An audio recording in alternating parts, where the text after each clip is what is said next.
श्रद्धेय महानुभाव, योग के क्रम में हम लोग चर्चा कर रहे थे। वृत्तियाँ हमें और आपको लोक से परलोक की ओर नहीं जाने देती, लेकिन यदि हम वृत्तियों पर संयम कर लेते हैं तो साधना का मार्ग प्रारंभ हो जाता है।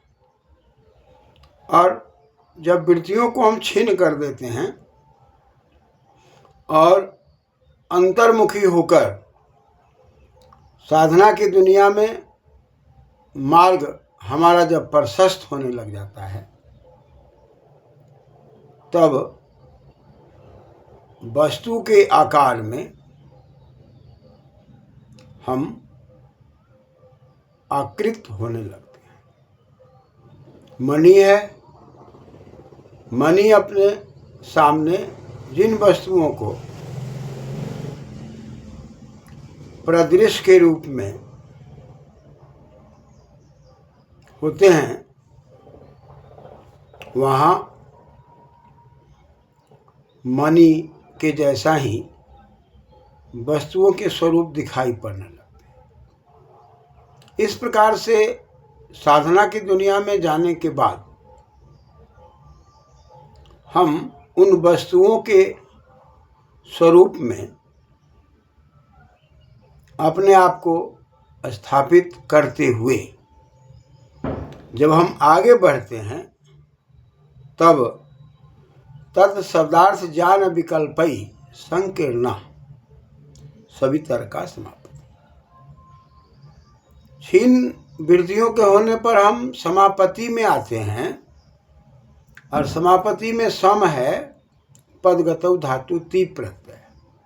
संतुलित होकर हम गति जब करने लग जाते हैं, हमारे जीवन में पठन पाठन, दिनचर्या, रहन सहन में सुव्यवस्था दिखाई पड़ने लगती है, चित्त एकाग्र होने लगता है, तब हमारे सामने इस ठीक प्रकार की गति जो समापति की ओर है, वह ठीक प्रकार की गति शब्द, अर्थ और ज्ञान इसके अंदर आ जाता है, और ये सम्मिलित रूप होता है।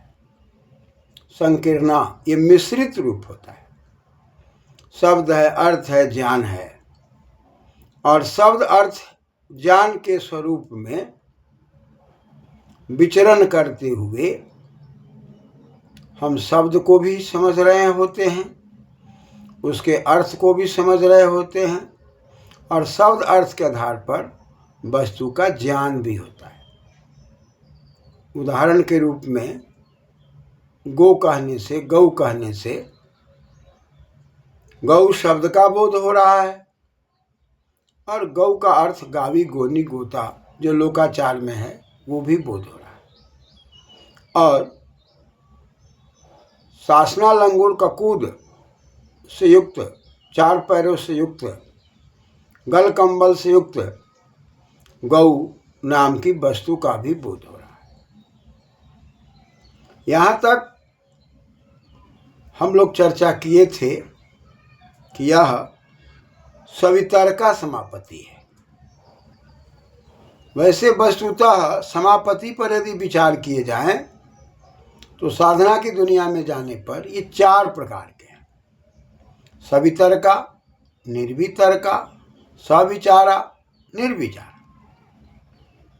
तो जब सवितर्का में हम आते हैं, यहाँ पर साधना की दुनिया हमारी जब शुरू होती है, तो वहाँ शब्द, अर्थ और ज्ञान तीनों का एक सम्मिलित स्वरूप सामने होता है।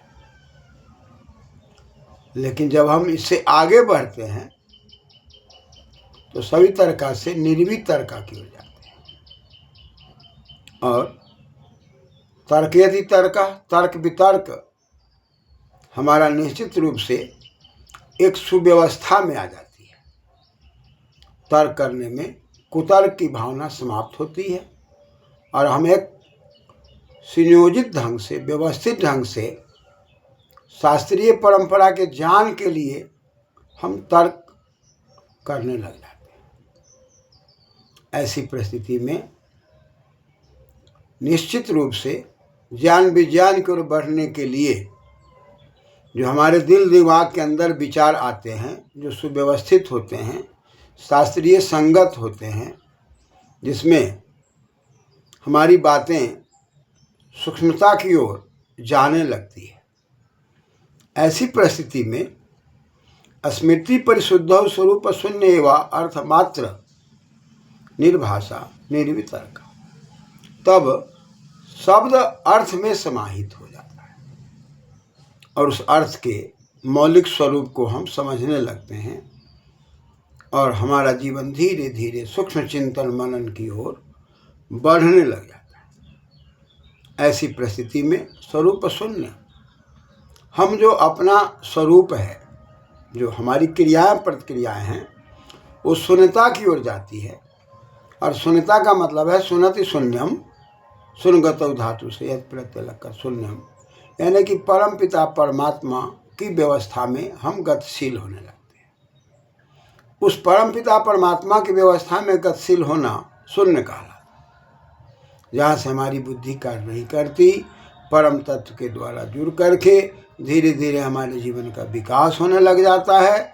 वहाँ पर हमें कुछ आभास होता है, हमें कुछ दीप्ति की ओर अग्रसर होने की बातें आती हैं और ये प्रायोगिक जीवन हमारा आ जाता है, जिस आभास के अंदर हम दुरूह से दुरूह प्रक्रियाओं को भी समझने लग जाते हैं और हमारे जीवन में आनंद की अभिव्यक्ति आने लगती है। ऐसी परिस्थिति में हम सवितर्का समापत्ति से निर्वितर्का की ओर चले जाते हैं, जहाँ पर हमारा तर्क वितर्क चिंतन शास्त्रीय ढंग से मर्यादित ढंग से होता है और उस मर्यादाओं में एक दूसरे के मान सम्मान का भी ध्यान रहता है, जहाँ पर उच्छृंखलताएं लगभग समाप्त हो जाती हैं। इसके बाद सवितर्का निर्वितर्का से जब हम आगे बढ़ते हैं, तब सूत्र की ओर ध्यान आकृष्ट करने पर सूत्र में आती है बात एत ऐव। यहाँ पर एत ऐव में एतया एव से वृद्धि होकर के एत ऐव शब्द बना हुआ। एत ऐव सविचार निर्विचार सूक्ष्म विषया व्याख्या। अब एतद का ही एतया शब्द बना हुआ इससे, यानी कि जब हम सवितर्का और निर्वितर्का से जब आगे बढ़ते हैं और शब्द अर्थ ज्ञान जब एक जगह मिश्रित होने लगते हैं, तब हम अर्थ की ओर बढ़ते हैं। यहाँ तक तो स्थूलता रहती है और इस स्थूलता के अंदर हम अर्थ के अंदर प्रवेश कर जाते हैं। लेकिन इनके बाद जो स्थिति होती है, इनसे सूक्ष्म विषय से व्याख्यान शुरू हो जाता है और वो सूक्ष्म विषय में सूच शब्द है। शुचे स्मन सूत्र से स्मन प्रत्यय होकर सूक्ष्म शब्द बनता है और वहाँ से हमारी धारणा बहुत सूक्ष्म की ओर हो जाती है, अत्यंत गहन की ओर हो जाती है, जहाँ पर हमारे जीवन की सरलता सरल सहज सामने प्रकट होने लगता है। सरल सहज ढंग से जब साधक अपने जीवन में चलने में, उठने में, बैठने में, दिनचर्या में प्रयोग करने लग जाता है, वहाँ से छल की समाप्ति दिखाई पड़ती है। व्यक्ति का व्यक्तित्व निश्चल दिखाई पड़ता है, जहाँ देख करके ही लगता है कि यह व्यक्ति निश्चित रूप से अपने स्तर को ऊंचा कर लिया है। तब हम सूक्ष्म की ओर होते हैं और जब हम सूक्ष्म की ओर होते हैं तब हमारा चिंतन भी सूक्ष्म हो जाता है। ऐसी परिस्थिति में विषय से विसर्ग है, सी बंधन धातु है। कहा कि भाई जो हमारे आपके सामने विषिन्वंती की जो स्थिति है, जहाँ हम बंधन में थे और बंधन से ऊपर उठ नहीं रहे थे, वह बंधन भी सूक्ष्मता की ओर जाने के लिए अग्रसर है।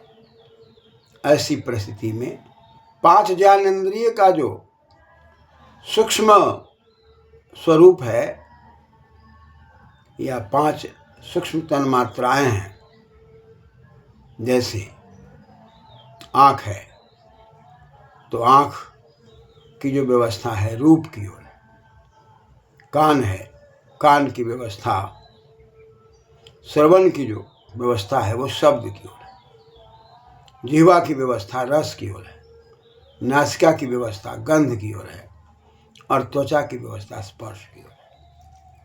इन तन्मात्राओं में भी सूक्ष्मता आने लगती है और दिव्य सूक्ष्मता में आकर के, दिव्य प्रकाश में आकर के हमारा स्वरूप उस परम तत्व के नज़दीक होकर, प्रकाश के नज़दीक होकर, आनंद के नज़दीक होकर के चिंतन मनन में वह विकास करने लग जाता है। ऐसी परिस्थिति में हमारे सामने समापत्ति में गति होती है और सवितर्का और निर्वितर्का से हम सविचारा की ओर गतिशील होने लगते हैं। धन्यवाद।